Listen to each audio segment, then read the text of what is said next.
Hey folks, SurveyorChef here, Minne-Florida living, and today we're gonna do a deep dish cast iron pizza on the Weber Kettle. It's gonna take you to Chicago, but thank God we don't gotta go there. Stick with us.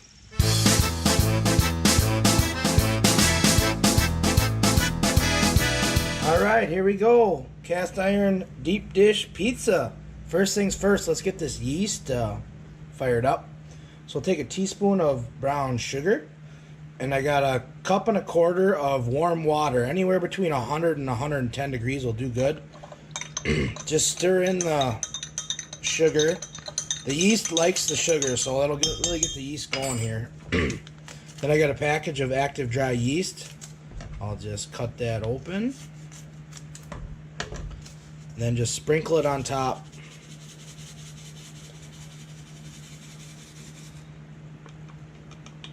Just like that. We'll let this sit for probably about 10 minutes until it becomes like a creamy foam on top, and we'll be ready to make the dough. Here we go, gonna make some dough. Alright, so our yeast has just bloomed perfectly. Look at the yeast cap on that, just nice and foamy and frothy. So we're gonna dump that in our mixing bowl here. And you always want to do your wet ingredients first in the bowl, then you don't have the flour sticking to the bottom. Then we're going to take a half a stick of butter, melted of course, and 1 teaspoon of kosher salt, and half a teaspoon of garlic. And let's just take a little spoon and just kind of mix that up to incorporate the salt and the garlic. So this dough is going to be nice and earthy from the yeast and nice and garlicky. Everyone likes that, right? Then we got 2 cups of bread flour. Put that right in there. And then from here, I'm going to put it on my KitchenAid mixer with the dough hook and get it going a little bit, and then we'll add a little bit more flour as we go. Alright, here we go. We got our mixing bowl all ready with all our ingredients. So we're just going to turn this on with the dough hook on the kind of the medium setting. And kind of what you want to look for here is once it starts to incorporate with the flour, that water, we're going to slowly add more flour. 2 more cups, so a total of 4 cups. Just like that. And we're going to let this run until it turns into a ball and pulls away from the side.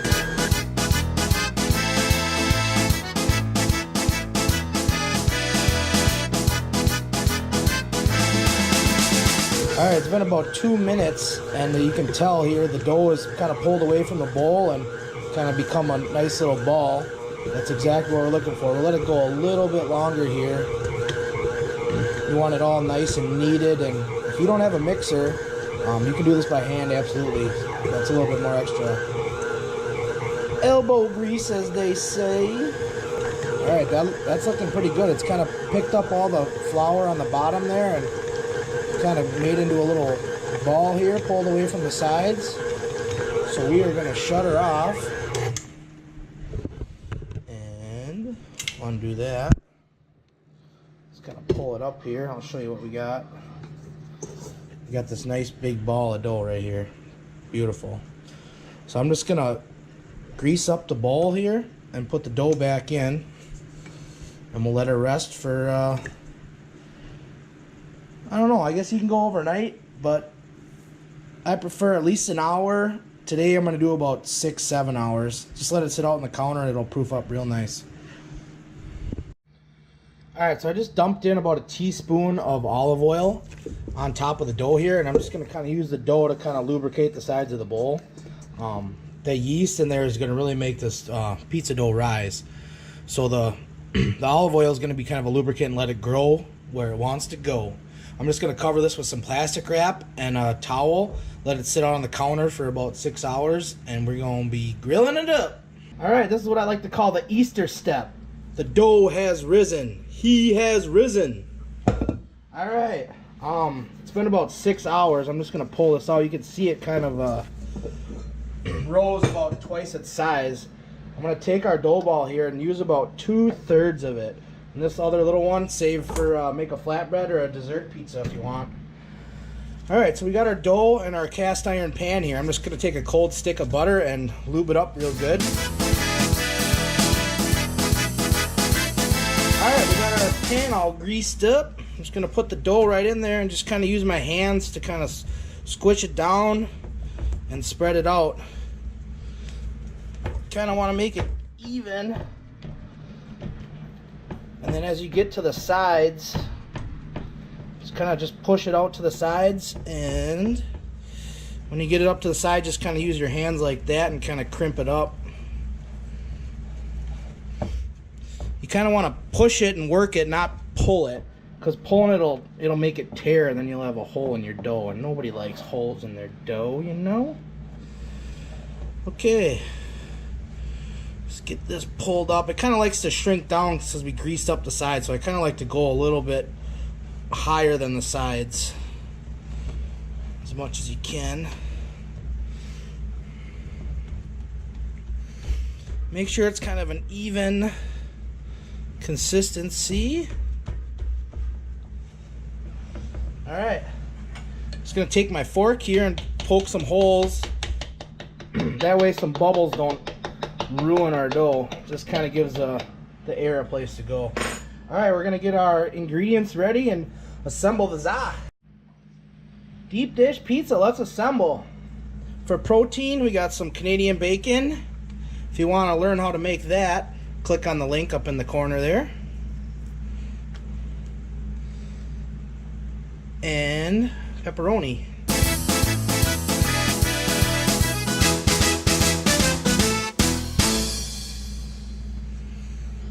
Alright, then we're going to put in our veggies. We got onions. You can really put in whatever you want here, whatever floats your boat.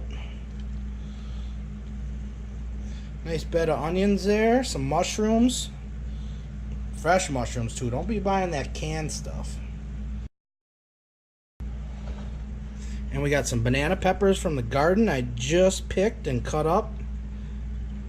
They're a little sweet and not much heat, so it's a good addition to this deep dish pizza. Black olives. Everyone likes black olives, right?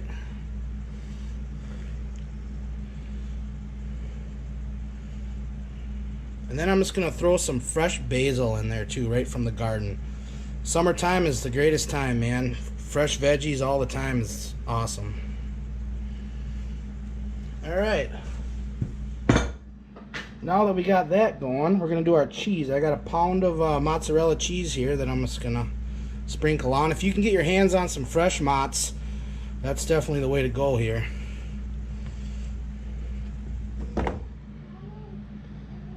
Alright, we got our cheese down. Now for the sauce. I got some stewed tomatoes that I made and I kind of drained them out. I kind of like the chunkiness of it. Just kind of spread those. If you don't have stewed tomatoes at your ready, you can always buy diced tomatoes in a can. Alright, then I got some homemade spaghetti sauce that I use for pizzas as well. And you kind of just want to layer it in there just like that. I'll grab my handy dandy spoon. Alright, I got my handy dandy spoon here. I'm just going to kind of push it all to the edge. Top it off with some Parmesan cheese.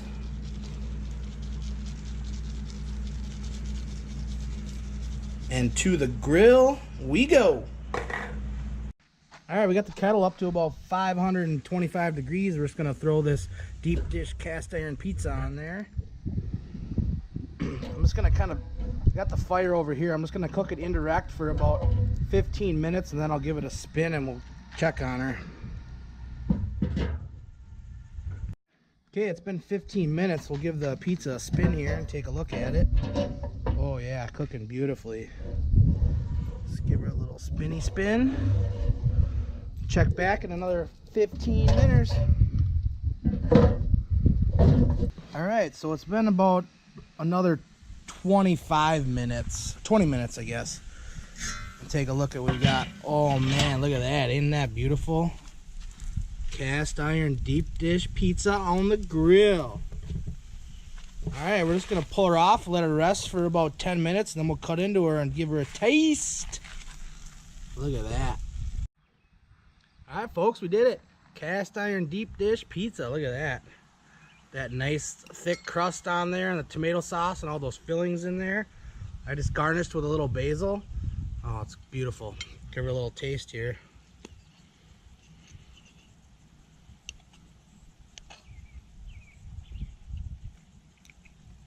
You get that tomato right away. Chewiness of that thick crust. And the saltiness of the pepperoni and the ham. That is beautiful. If you haven't grilled pizza before, you guys gotta try it. But you guys know the rules. Finish with a Minnesota beer. Thanks for watching.